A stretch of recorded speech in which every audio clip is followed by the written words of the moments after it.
Well, ladies and gentlemen, the voting process is on. All eyes are on what will be the numbers that will elect our Vice President, our next Vice President who will take over from Sri Venkaiah Naidu ji. The race is between Jagdeep Dhankar and Margaret Alva, the Governor of Bengal, Jagdeep Dhankar, and against the tall Congress leader herself and a Union Minister in the past, Margaret Alva ji, and she is the candidate of the opposition. But there are mixed opinions about Jagdeep Dhankar within parties who earlier backed Draupadi Murmu but now have swung away from Mr. Jagdeep Dhankar. There are parties who were earlier aligned the other way but now have come into the fold to back Mr. Jagdeep Dhankar. So there are wheels within wheels to consider. But what one is looking is the halfway number, that is 372. In the vice presidential elections, it is the MPs of both the houses who will unanimously elect or who will collectively elect. And that vote has to be overwhelming. The halfway number is 372, but we are expecting Mr. Jagdeep Dhankar to win nearly 70% of these votes, and if that happens, it will be somewhere around 520 to 525 of the 744, nearly 744 votes in total that will be polled, ladies and gentlemen. That is going to be the biggest question mark. Will there be an overwhelming support, perhaps a few percent more than what Mr. Venkaiah Naidu got in the when he was elected the vice president? That is what everybody wants to see. So is the NDA only getting stronger? We'll also look at the parties who are backing Jagdeep Dhankar and Margaret Alva, even as it was the Prime Minister who was one of the first to vote. So sharp at 10, he was there, room number 63, walking in and casting the ballot. He was escorted by Arjun Ram Meghwal, Dr. Jitendra Singh and Prahlad Joshi ji.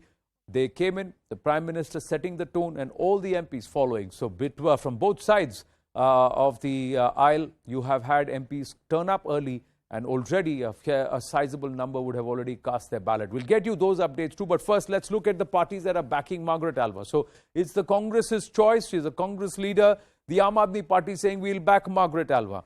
Jharkhand Mukti Morcha, who backed Draupadi Murmu in the presidential polls, now backing Margaret Alva in the vice presidential polls. The NCP, CPIM, DMK have always been aligned, TRS. Now the Shiv Sena camp now is split.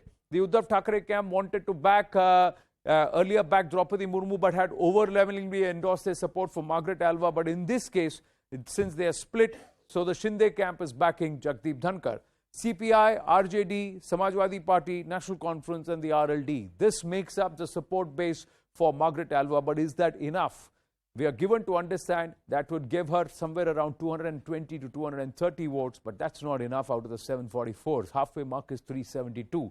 The BJP, sizable, huge numbers, they themselves can carry forward and take Jagdeep Dhankar past the halfway mark, but they have now able support in the JDU. The BSP now has come on board, BJD with them, Edappadi Palaniswamy and the AIDMK, YSRCP is there, the Assam Gana Parishad is also there. Now we are given to understand that in Andhra Pradesh, we even have the Chandrababu Naidu gang, TDP, which is now moved in to back Jagdeep Dhankar. So YSRCP and TDP both coming into this fold. The Akali Dal has now come in to endorse and support Jagdeep Dhankar, along with the PMK, the RPI, Ramdas Athawale's party, RPIA, and of course the NPP. So overwhelming and very, very strong support for Jagdeep Dhankar.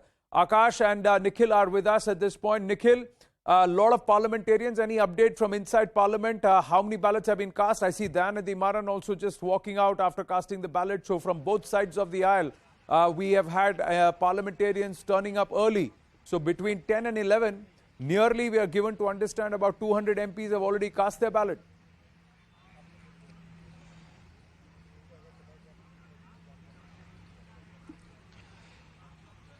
Well, clearly, Anand, this is the roughly figure which is coming out from inside the parliament, only. And what we are, what we have already told you earlier, that Prime Minister Narendra Modi is the first parliamentarian who casted his vote. And a while back, Anand, Union Home Minister Amit Shah, he also reached inside the parliament premises to cast his vote. So the MPs are coming out in huge number to cast their votes. And we are seeing the visuals as well since 10 a.m. that how they actually queued up the members of the NDA to cast, in favor of the nominee from the NDA, Mr. Dhankar. So we are clearly seeing that the voting is currently underway, and in just an hour we are seeing that close to 150 to 200. These are the numbers which are coming out, Anand, from inside the parliament. That these are the number of MPs who have already casted their vote, and as has been mentioned by you earlier as well, that 372 is the number which has to be crossed, but two-third majority is what we are expecting.